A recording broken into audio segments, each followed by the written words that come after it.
Bismillahirrahmanirrahim. Assalamualaikum warahmatullahi wabarakatuh. Syukur alhamdulillah hari ini adalah membincang tentang Islam ya sebagai sebuah agama universal yang tidak tergantikan sampai akhir nanti. Yang kita bicarakan bukan Ahlussunnah, yang kita bicarakan bukan wasatiyah, tapi bagaimana teori kita kembangkan dan bagaimana manusia Muslim ini mengimplementasikan Islam wasatiyah. Itu yang sangat penting, sehingga saya mengambil tema urgensi gagasan Islam wasatiyah di tengah masyarakat multikultural, karena masalahnya di situ. Islam wasatiyah sebenarnya bukan sesuatu yang baru, ya. Dan apa yang saya sampaikan di sini itu bukan konsep yang lahir dari pikiran saya, tapi ini topik Islam wasatiyah ini dibalik gagasan moderasi Islam itu menjadi topik yang sangat hangat dibicarakan, tidak hanya secara virtual seperti ini, tidak hanya secara langsung, tapi banyak jurnal, banyak buku, bahkan MUI sendiri ya sejak 2015 dalam Muktamar ke-9 itu sudah menunjukkan bagaimana implementasi Islam wasatiyah di Indonesia. Nah, sehingga menurut saya ini menjadi penting untuk kita respon gagasan ini. Ditambah lagi Islam sangat lengkap konsepnya, diakui semuanya, dan kita juga insya Allah paham Islam wasatiyah itu apa, posisi kita di mana. Tapi dalam realitasnya banyak hal yang mungkin perlu menjadi perhatian kita bersama dalam rangka menjaga negara sebagai tempat di mana kita justru mempraktekkan Islam wasatiyah ini. Nah, baik, sebagai pengantar di sini saya sampaikan bahwa Islam itu adalah negara yang penduduk muslimnya terbanyak di dunia. Dan saat ini menjadi sorotan penting, terutama dalam hal moderasi Islam. Kurang tepat atau tidak tepat, ide moderasi Islam itu diambil dari wasatan. Persoalan nanti tidak sesuai dengan masing-masing kita, nah itu sangat tergantung pada bagaimana memahaminya. Jadi saya setuju dengan pandangan bahwa Islam wasatiyah itu sebagai paham keagamaan yang sangat relevan dalam konteks keberagaman di Indonesia. Indonesia ini negara yang sangat multikultural ya, dari sisi budaya, dari sisi agama, ekonomi dan lain sebagainya. Ditambah lagi tuntutan milenial. Nah, bagaimana di era milenial ini kita mendidik anak-anak membahasakan agama? Karena yang dituntut adalah bahasa agama secara praktis dan secara teoritis.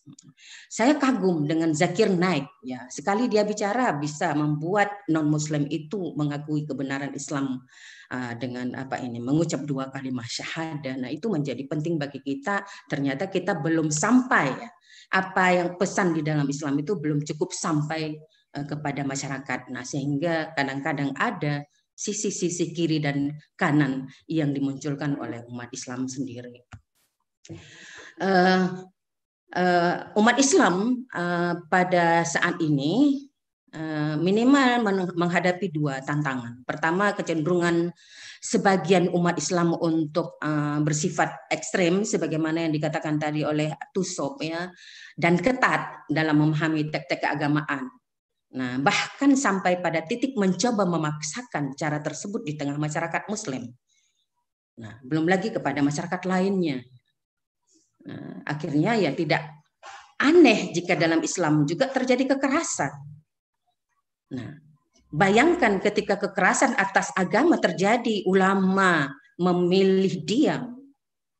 Ya, wasatannya itu tidak mau memaksa orang yang punya keinginan dengan cara keras. Nah, itu menjadi masalah bagi Islam yang dikatakan Islam wasatan. Nah, di sisi lain ada kecenderungan lain yang juga ekstrim dengan bersifat longgar terhadap Islam. Katakanlah kalau kita katakan ini tradisional dan liberal. Nah, itu di Islam sendiri ya kita belum ada keluar. Ada yang ingin bebas dari aturan-aturan Islam dengan tuntutan teknologi dan lain sebagainya. Sehingga ada yang mengatakan urusan agama, urusan privasi. Nah, itu juga perlu tantangan bagi Islam wasatiyah. Nah, apa yang membuat kita setuju ya dan merespon atau menganggap penting tentang gagasan moderasi Islam ini? Nah, saya merasa itu justru kesempatan bagi Islam untuk mewujudkan ini loh Islam, bukan yang kalian paham gitu ya. Yang keras, yang kejam, sadis dan lain sebagainya. Nah, ini apa namanya tuntutan di satu sisi untuk menjawab berbagai tantangan dan di sisi lain untuk membumikan Islam wasatan. Itu kesempatan luar biasa bagi kita. Sehingga gagasan Islam wasatiyah itu atau moderasi Islam itu sangat rasional dan sangat objektif, dan saya setuju sebagaimana disampaikan oleh Tusok tadi, Masya Allah ya. Ya, sejalan sepertinya, sedikit walau saya tidak panjang, tidak banyak ilmu tentang itu. Di antara kompleksitas masalah agama dan moralitas bangsa hari ini tidak perlu diceritakan lah. Ya, masa di tengah-tengah apa aturan negara yang bernaung di bawah Islam, kita sulit muncul menjadi sosok-sosok yang menyelesaikan masalah bangsa. Justru jangan-jangan kita terlibat dalam sejumlah masalah. Kemudian perbedaan adalah keniscayaan. Nah, Islam mengajarkan perbedaan rahmat. Tapi di dalam kenyataannya, loh kok bisa umat Islam sendiri itu alergi dengan perbedaan. Nah, ini rasional kenapa? Nah, kita harus membumikan rahmat ini. Kalau sama, bayangkan kehidupan kita tidak menarik loh. Orang yang sama, wajah saya sama dengan Bu Raina yang nggak menarik, perlu dilihat, gitu ya. Hamba Allah ini dicintai ya karena menarik. Bukan berarti mengumbar nafsu, berbeda. Kemudian perubahan dan pergantian era. Nah, ini problem pembelajaran agama, pendidikan, lembaga-lembaga pendidikan sekarang harus transformasi, harus memikirkan tentang strategi bagaimana Islam ini bisa diadopsi kemudian oleh apa namanya anak-anak kita, mahasiswa kita, generasi kita mendatang.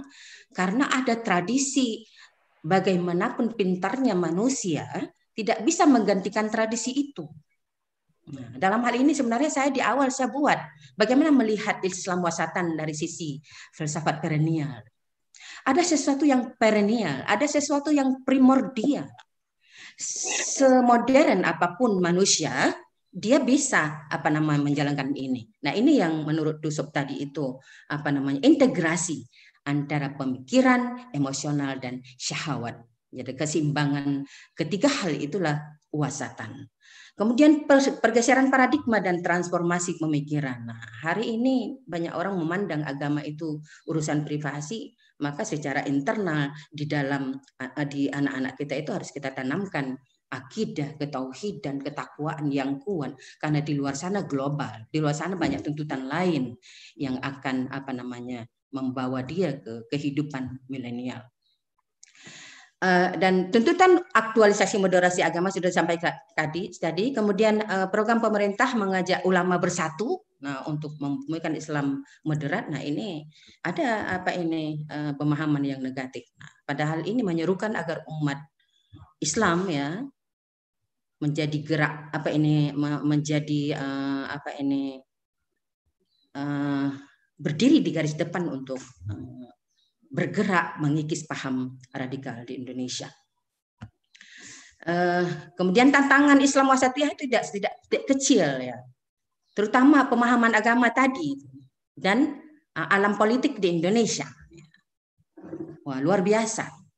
Sama-sama kita memahami ini. Kemudian menguatnya radikalisme agama. Masih ada kajian-kajian tekstual itu yang belum bersifat terbuka atau inklusif. Nah, kemudian ada persoalan simbol, nah, klaim kebenaran tunggal, nah, dan termasuk persoalan identitas. Lanjut saja mengingat waktu. Nah, gerakan banyak kita bisa melihat hari ini. Nah, gerakan tidak sekedar gerakan, baik itu dalam agama maupun politiknya. Dasarnya sebagai kalau dalam agama itu sebagai kewajiban atau dakwah, tapi masuk dalam ranah politik itu malah ada kepentingan subjektif di sana, ada kepentingan kelompok di sana. Nah, ketika ekstrem maka akan menghalalkan segala cara. Nah, ketaatan juga demikian ya. Seperti misalnya memilih Ahlussunnah wal Jamaah sebagaimana Ustadz Amri tadi menyampaikannya. Ketika kita sudah panut pada Ahlussunnah wal Jamaah bukan berarti kita tidak terbuka untuk pemikiran-pemikiran yang berbeda dengan kita, tidak. Nah, saya juga senang dengan Muhammadiyah ya dan NU karena ada orang-orang cerdas dan pintar di sana yang mengajarkan ilmu kita sehingga kita mendapatkan metode bagaimana menerjemahkan Islam dalam realitas zaman. Baik, sedikit saya memperlihatkan di sini ada tawaran bagaimana gagasan Islam wasatiyah itu diterapkan di Indonesia. Kita melihat ya, ternyata karakter Pancasila itu tidak jauh beda dengan karakter wasatan. Rabbaniyah, ketuhanan yang Maha Esa. Saya memahami Esa itu tidak dimiliki oleh agama lain. Dan itu Islam banget.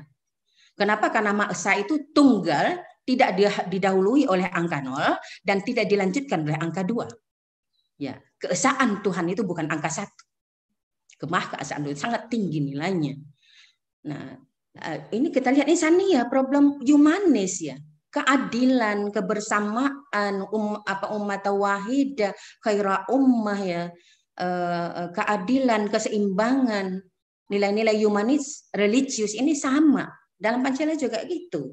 Hanya saja praktek kepemimpinan di negeri Indonesia ini para ini pejabat, praktisi, hukum tidak menjalankan Pancasila sebagaimana karakter yang ada di dalamnya yang landasannya standarnya adalah moralitas religius. Ini bisa nanti bisa di-share, bisa dilihat lebih lanjut.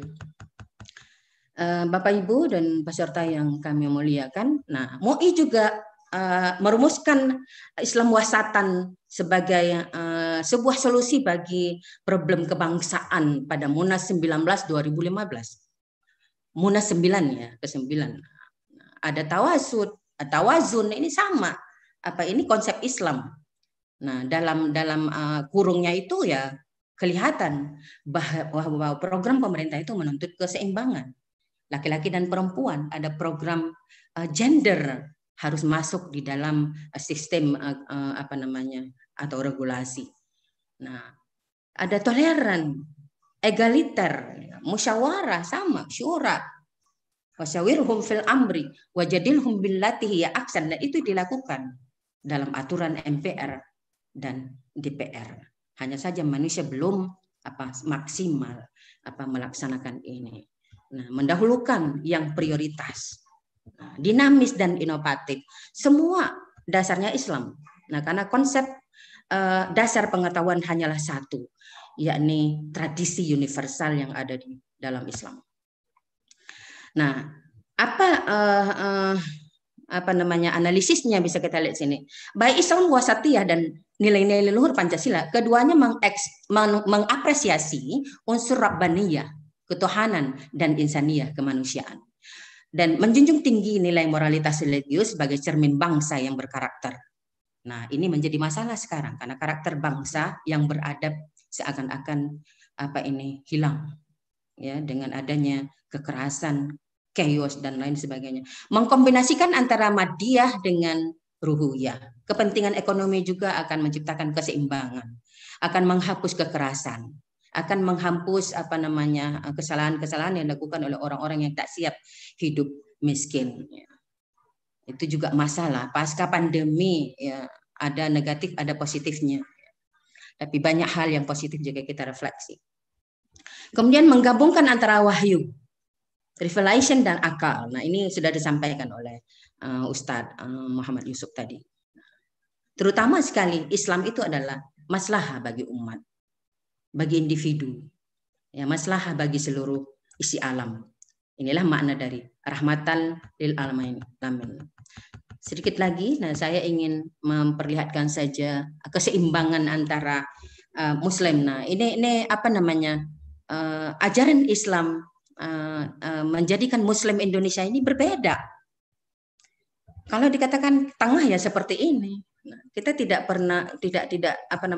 sulit menghadapi masalah apabila kita berdiri tegak di atas koridor yang telah ditetapkan sebagai hamba, sebagai makhluk, sebagai khalifah.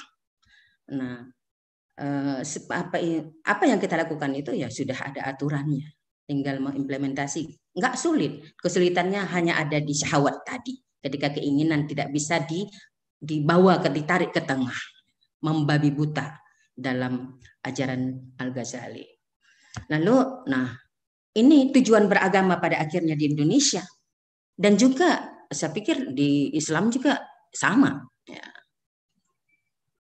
Anugerah, rahmatan lil alamin itu anugerah besar untuk manusia muslim, ya, bukan rahmat lil muslimin tapi rahmat lil alamin. Maka kita bisa tampil apa yang dituntut sekarang bagi muslim Indonesia, ya, yakni bagaimana kita mampu berdiri di tengah-tengah keberadaan agama lain, berdiri serta menafsirkan Islam di tengah-tengah keberadaan agama lain. Nah, dalam ajaran filsafat ini diajarkan dimensi ontologi agama. Ada tradisi universal yang itu masuk dalam semua pemikiran, dalam semua kepercayaan.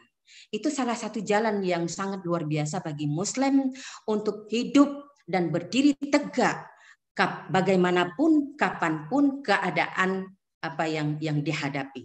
Ya, tidak perlu takut dengan siapapun karena kekuatan Islam itu mampu memecahkan semua persoalan. Nah, pertanyaannya, apakah kita sudah mampu menjadikan Islam untuk memecahkan banyak persoalan di Indonesia? Nah, takwa jadi diri hamba dan bangsa, takwa dan tauhid. Nah, kita ketahui bahwa Indonesia juga atau melindungi agama. Takwa dan tauhid sebagai nilai dasar Islam wasatiyah, ketuhanan yang Maha Esa sebagai nilai dasar Pancasila, mempunyai daya dorong yang sangat kuat untuk menciptakan kemaslahatan bagi umat. Hanya saja kita mungkin ya jarang ya mengkaji Pancasila secara mendalam. Ayat demi ayat itu dibaca. Kalau saya di S2 dulu dibelajarkan BP7, bagaimana menerjemahkan ketuhanan yang Maha Esa dalam konteks Qulhuwallahu Ahad, dalam konteks wa ilahukum ilahu wahid, dan itu clear dijelaskan. Sehingga mahasiswa alumni UGM itu memang sangat ya bisa dikatakan Pancasilais ya. Dan mudah-mudahan agamis sekaligus insya Allah. Maaf Ibu, ini waktunya sudah. Baik, sedikit lagi ya, ini penting. Dan nah, bagaimana indikator apa ya, indikator Islam wasatan dalam masyarakat multikultural? Nah, atas nama agama dan atas nama Pancasila sebagai ideologi negara, nah kita ada tanggung jawab di sini. Kemudian komitmen kebangsaan, lalu menegakkan toleransi, anti kekerasan, akomodatif terhadap keragaman agama, budaya dan kearifan lokal. Kemudian hasilnya apa? Adil dan seimbang. Nah, ini belum kelihatan nih di Indonesia. Masih ada apa yang dikuasai oleh identitas ya, dan lain sebagainya. Baik, simpulannya Islam itu memang agama moderat, agama wasatan yang mengajarkan keseimbangan. Indonesia menganut sistem Islam moderat dengan merumuskan Pancasila sebagai dasar negara. Nah, secara konseptual keduanya ideal dan tujuannya untuk kemaslahatan umat dan bangsa. Hanya saja belum total diimplementasikan. Oleh karena itu umat Islam perlu mensikapi perubahan ya, secara serius dan melakukan transformasi pemikiran serta pemahaman keagamaan untuk tujuan mampu mensikapi perubahan dan mengimplementasikan nilai keunikan keuniversalan Islam di tengah-tengah kehidupan plural. Berbicara tentang Indonesia, sudah sangat luar biasa ya antusiasme dari pemerintah, sudah ada juknis, sudah ada tanya jawab tentang moderasi agama yang dikeluarkan oleh Kemenak RI, dan juga MUI sudah memberikan sinyal bahwa membumikan moderasi Islam di Indonesia itu sangat penting dalam rangka menyelesaikan berbagai persoalan. Nah, terkait dengan Islam wasatiyah di Aceh ya, sebenarnya ya, secara historis atau realitas keberagamaan di Aceh yang sangat religius itu ya mudah ya menjalankan titah Islam universal ini. Namun yang perlu kita lihat hari ini adalah realitas yang ditujukan kepada kita. Ya, sebelum kita bicara tentang implementasi moderasi Islam, syariat saja ya. Saya dari awal bertanya ketika syariat itu menjadi otonomi di Aceh itu.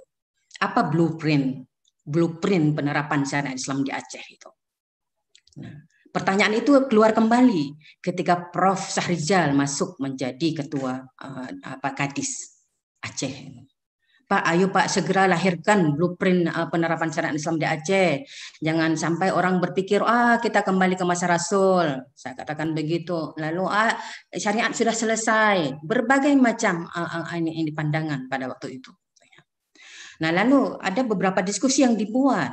Saya katakan begini, ini apa yang mau diubah, apa yang mau disampaikan kepada anak-anak generasi yang hidup nanti. Apakah konsep syariah yang pada masa hidup kita? Nah, pertanyaan saya, bisa nggak diimplementasikan oleh generasi sekarang? Nah, menyangkut Islam wasatan, secara ideal itu memang konsep ilahiyah. Umat wasatan. Dan Rasulullah juga menegaskan kembali konsep Al-Quran ini dalam khairah ummah. Dengan ausatuhanya. Nah, ini clear. Jadi saya pribadi bukan berarti tidak menghargai kita berbicara tentang konsep Islam ideal segala macam ya. Kecewa. Nah, ketika ditanyakan bagaimana sih implementasi moderasi Islam di Aceh atau Islam Wasatiyah di Aceh. Nah, ya ayo, mari kita transformasi pemikiran sebagaimana dikatakan oleh Tusok tadi. Nah, kendalikan emosi, kendalikan syahwat kita gitu kan. Integrasikan antara akal, syahwat, dan perasaan. Karena kan perasaan keagamaan itu di Aceh lebih kental emosinya. Contoh, kearifan lokal misalnya. Ada yang ribut itu di masyarakat. Saya tidak katakan jauh. Di samping saya, di kampung saya sendiri. Ada yang merepet-repet nggak salam. Habis salat di masjid. Datang ke rumah saya, katakan begini, hanale tanya sifat toleran, hanale silaturahim hino, sumayang hajit salam li. Perhatikan, mengapa ini muncul? Nah, karena pengetahuan. Tidak terpahami dengan baik tentang realitas yang berubah, yang sedang berubah. Kondisi COVID. Berbicara sekarang bukan makna salam memaafkan. Tapi berbicara tidak salam demi keselamatan diri dan keselamatan orang lain. Contoh-contoh seperti ini adalah salah satu bagian cara berpikir kita yang harus kita terapkan pada konsep Islam watatan dalam konteks di sini, di Aceh khususnya. Aceh udah mulai muncul agama-agama yang berbeda juga. Bagaimana khutbah di masjid, dakwah yang kita sampaikan itu bil hikmah, bil mau'idah, bukan caci makian, bukan marah-marah. Nah, ini gimana wasatan? Kalau ini yang selalu kita tunjukkan. Dan kita harus peka tentang apa yang terjadi hari ini di Aceh gitu ya. Persoalan-persoalan yang melanggar syariat. Jangan kita lihat pakaian saja, jangan pertentangan antar mazhab lagi. Kuno menurut saya itu. Mari kita lihat kekerasan terhadap anak misalnya. Kekerasan di dalam rumah tangga. Kenapa terjadi? Jangan-jangan khutbah nikah hanya menyampaikan posisi perempuan di rumah tangga. Bukan bercerita tentang hak dan tanggung jawab yang harus direalisasikan dalam sebuah rumah tangga. Ini saja udah jadi masalah. Begitulah cerai, banyak cerai dikatakan gender. No, gender adalah jalan atau sudut pandang yang meminta kita membuka mata, hati, dan pikiran untuk melaksanakan titah Rasul di dalam rumah tangga. Itu yang harus dipahami. Demikian juga moderasi Islam. Di awal-awal kemunculan 2016 bahkan sampai 2018 mungkin masih orang melihat sisi negatifnya.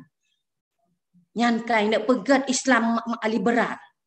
Wah, kalau memang ada entrik-entrik mau menjadikan Islam liberal, ayo kita Muslim sebagai pemilik konsep Islam wasatan muncul di garis depan. Caranya bagaimana? Bukan merongrong, bukan menggunakan bahasa atau cara paham kita di masa lalu yang tidak makan pada masa milenial ini. bahasa, pola pikir, strategi, implementasi dan lain, sikap kita dan lain sebagainya itu berpengaruh kepada kegairahan generasi mengagumi ajaran Islam. Salah satu contoh hari ini yang berhasil dipraktekkan adalah dunia selebritis. Luar biasa itu. Dahulu kita melihat dunia selebritis itu aduh macam-macam lah. Ya bukan pakaian yang kita lihat, tapi hati mereka. Bagaimana mereka memaknai sedekah yang sangat luar biasa itu. Berbanding kita, ya 100.000 nggak boleh hilang 5.000. Katanya taat dalam agama, tapi pelit. Aneh. Kalau kita merasa memahami, kalau kita merasa memang sangat paham dengan Ahlussunnah wal Jamaah, nggak ada kekayaan di dalam diri kita. Yang ada adalah kedermawanan. Nggak ada kemewahan dalam hidup kita itu. Yang ada adalah kesederhanaan. Saya memahami ini justru karena belajar filsafat Ustadz Amri, bukan belajar Ahlussunnah wal Jamaah. Dan yang paling membuat saya itu percaya diri untuk belajar segala aspek keilmuan untuk memahami agama itu adalah orang tua saya. Mungkin berbeda ajaran, ini perlu disampaikan kepada anak-anak. Anak-anak saya mendengar ini. Orang tua saya katakan, wahai anakku, kalau kamu baca buku, jangan baca satu buku. Itu setelah itu 3 bulan kemudian dia meninggal. Ketika saya mau berangkat S2 itu dikatakan. Menyogat tak baca buku, baik sabah buku tak baca, bela buku. Dan demikian juga kalau kamu belajar jangan pada satu guru, tapi banyak guru. Nah, masing-masing punya sudut pandang, masing-masing petiklah hikmah. Maka Ahlussunnah wal Jamaah itu adalah hikmah sejatinya agama. Tapi hari ini di balik Ahlussunnah wal Jamaah ada orang-orang yang tak paham Ahlussunnah wal Jamaah. Ini masalahnya. Bagaimana kita mengambil hikmah di balik mazhab-mazhab yang ada, itu yang lebih penting sehingga kita bisa memahami. Saya pernah bertanya, contoh misalnya pada Profesor Alyasa, apa sih yang membedakan Ahlussunnah wal Jamaah dengan Muhammadiyah? Mohon maaf ini contoh. Karena saya ingin tahu mengapa kemudian Hasyim Mujadi itu 1 minggu sebelum dia berpulang ke rahmatullah menangis menginginkan seluruh mazhab di dalam Islam itu bersatu. Dia mampu mempersatukan Nahdlatul Ulama dengan Muhammadiyah. Melalui sekarang mereka itu giat menulis tentang Islam. Tidak bisa bicara, menulis. Nah, tulisan itu akan dibaca oleh generasi. Nah, saya punya cita-cita seperti itu. Gimana sih Ahlussunnah wal Jamaah, Muhammadiyah, NU, dan lain sebagainya itu bersatu. Karena doktrin kita satu. Berbeda itu dalam kelompok saja, berbeda dalam pemikiran, berbeda dalam teori. Islam bukan untuk membeda-bedakan di internal Islam. Itu yang mungkin di Aceh itu masih ini. Kalau hari ini kita masih bertentang tentang hal-hal yang seperti itu, bagaimana mungkin kita bisa berdiri di tengah di antara dua sisi? Itu tuntutan Islam, bukan tuntutan Indonesia. Tanggung jawab kita belum aplikasikan. Masa di Aceh bisa muncul LGBT di balik negeri syariat, selingkuh dan lain sebagainya, ya seks, kekerasan aneh. Nah, mulailah kita membangun keanehan-keanehan seperti ini, sehingga kita terdorong untuk belajar kembali dan memformulasikan konsep Islam wasatan, kemudian kita implementasikan dengan cara-cara yang baru yang makan bagi generasi hari ini. Saya merindukan Islam itu hadir di hadapan kita itu. Islam yang katanya rahmat, Islam yang katanya damai, Islam yang katanya moderat itu. Kenapa kok hilang di balik pemahaman? Syariat juga, jalan kemudahan, jalan lempang mencari rezeki, justru menjadi hal-hal yang sebahagian lari karena cara membelajarkan syariat itu mengandung nilai-nilai pemaksaan. Baik, saya tidak menjelaskan tentang ini, tapi saya ingin melanjutkan tentang rumah moderasi agama yang dibangun oleh UIN Sunan Gunung Jati Bandung ini, ya dipandang ya sebagai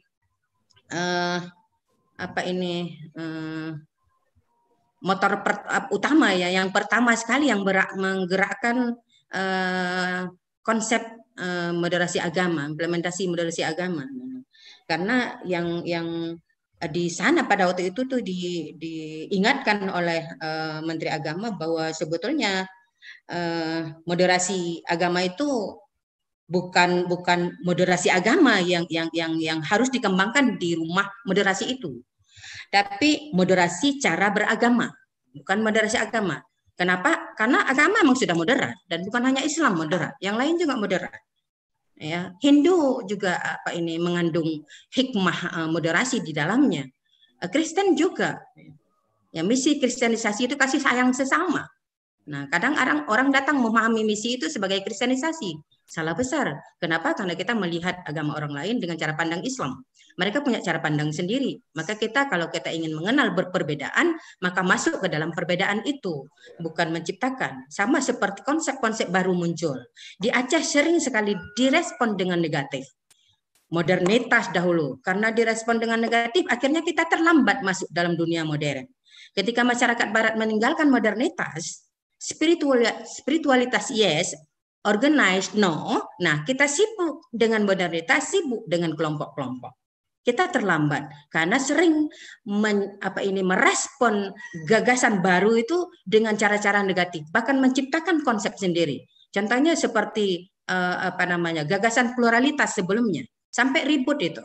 Sampai Fakultas Usuluddin ditulis sebuah tulisan di pintu, Usuluddin mengajar ajaran sesat. Nah, berarti Husna Amin tentu sesat dong, Ustadz. Masya Allah. La haula wa la quwata illa billah. Pluralitas juga konsep Islam. Islam itu bisa disebut liberal, Islam itu bisa disebut moderat, Islam itu bisa disebut transformatif, substantif, modern. Semua bisa dilengketkan pada Islam. Mengapa? Karena filosofi Quran itu terbang di segala zaman, menunjukkan bahwa Islam mampu menjawab apapun tantangan yang diciptakan oleh pengetahuan manusia. Nah, Islam yang meluruskan ketika pengetahuan itu lari dari koridornya. Nah, dan ini pesan dari rektor UIN juga demikian adanya. Ya, konsep moderasi tidak hanya untuk umat Islam yang akan dikembangkan di rumah moderasi ini, tapi juga untuk umat yang lain. Ketika teroris muncul misalnya, dipandang Islam. Ketika ada kekacauan muncul, dipandang agama yang salah. Nanti agama juga yang dituntut untuk menyelesaikannya. Nah, ini kan kesalahan-kesalahan ada di manusianya. Dan ini sudah dirasakan, dan kita juga bisa melihat sejarah mulai dari Adam hingga Muhammad. Toh umat manusia ini memang bandel. Sehingga ada yang mengatakan, kenapa sih diciptakan hawa nafsu? Dan itu memang bermasalah. Nah, sehingga Rasulullah menyuruh melawan hawa nafsu terlebih dahulu sebelum melawan yang lain.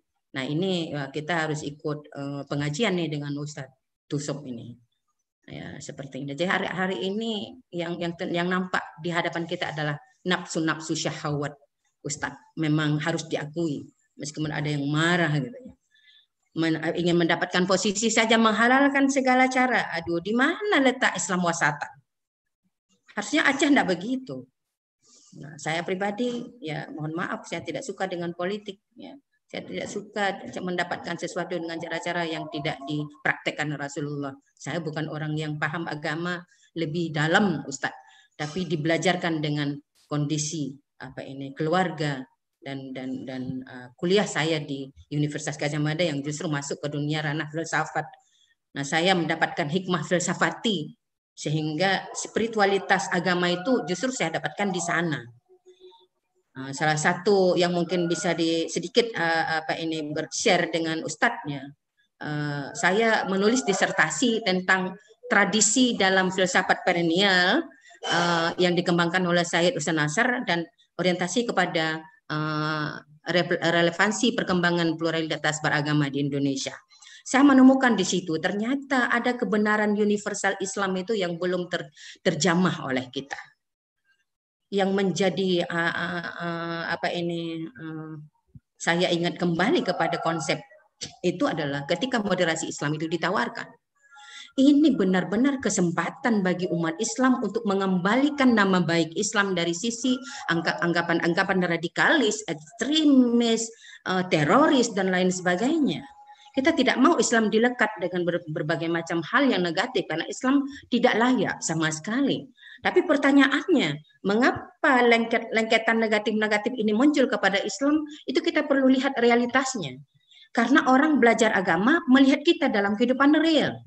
Ketika korupsi itu Muslim, ketika yang bermain politik itu bukan dengan cara-cara Islami, apakah itu Muslim? Pertanyaannya. Jadi orang melihat prakteknya, bukan melihat konsepnya. Kalau orang luar atau non-Muslim belajar konsep Islam, 100% saya yakin dia masuk Islam. Tapi kebanyakan orang masuk Islam dengan seperti itu. Sangat jarang non-Muslim masuk Islam karena sikap dan cara-cara kita seperti yang dilakukan oleh Rasulullah SAW. Dan ini kesempatan bagi kita moderasi. Caranya yang paling utama adalah sama seperti apa yang saya sampaikan kepada penerapan otonomi syariat Islam di Aceh. Kita harus segera menguasai, melahirkan blueprint tentang penerapan moderasi agama di Indonesia, terutama di Aceh, sebagai pedoman yang transformatif, yang mengakui perubahan, ya, yang menghargai perbedaan, yang toleran, tasamu, yang sesuai dengan masyarakat multikultural di Indonesia. Terima kasih, mohon maaf kalau ada salah.